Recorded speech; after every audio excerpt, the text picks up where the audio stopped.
क्या आप भी गैस हीटर ऑन करके सोते हो?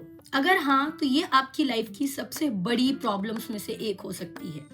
गाइस, गैस हीटर से एक बहुत ही इंपॉर्टेंट गैस रिलीज होती है जिसका नाम कार्बन मोनोऑक्साइड होता है। और ये गैस जिसे हम कार्बन मोनोऑक्साइड बोल रहे हैं, ये कलरलेस और ऑडरलेस होती है।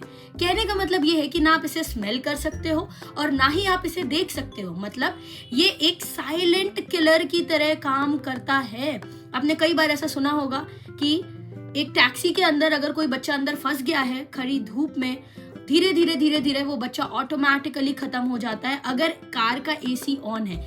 अब होता क्या है, जब आप बंद कमरे में इस हीटर को ऑन करते हो, धीरे ऑक्सीजन का कंसेंट्रेशन कमरे में कम होने लगता है या किसी भी बंद जगह में कम होने लगता है और कार्बन मोनोऑक्साइड का कंसेंट्रेशन धीरे बढ़ने लगता है। अब ये कार्बन मोनोऑक्साइड क्या करता है, जब आप इसे इनहेल करते हो ये आपके ब्लड में आता है और ब्लड में आने के बाद ये हीमोग्लोबिन से ऑक्सीजन को हटा करके खुद हीमोग्लोबिन में बैठ जाता है। अब आपको पता है ऑक्सीजन हमारी बॉडी के लिए कितना ज्यादा जरूरी है और ये हीमोग्लोबिन के साथ परमानेंटली चिपकने की कोशिश करता है। इसको बोलते हैं हम लोग, इस कॉम्प्लेक्स को बोलते हैं कार्बोक्सी हीमोग्लोबिन और ये बहुत ही खतरनाक है।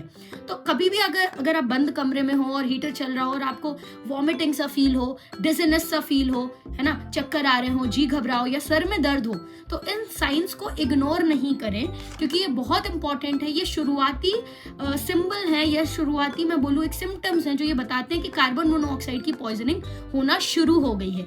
जैसे ही ये चीजें शुरू हो, अपने हीटर को तुरंत बंद करें। इससे बचने का बहुत सरल तरीका है। अगर आप गैस हीटर्स यूज कर रहे हो, I am not talking about electric heaters, अगर आप गैस हीटर यूज कर रहे हो तो 3 चीजें जरूर ध्यान रखिए। सबसे पहला, कमरा बंद नहीं होना चाहिए, कमरा खुला हुआ होना चाहिए, point number 1। Point number 2, cross ventilation की प्रॉपर अरेंजमेंट होनी चाहिए, विंडोज होनी चाहिए। एंड पॉइंट नंबर 3, कितनी ही ठंडी हो, रूम हीटर कभी भी ऑन करके आपको नहीं सोना है।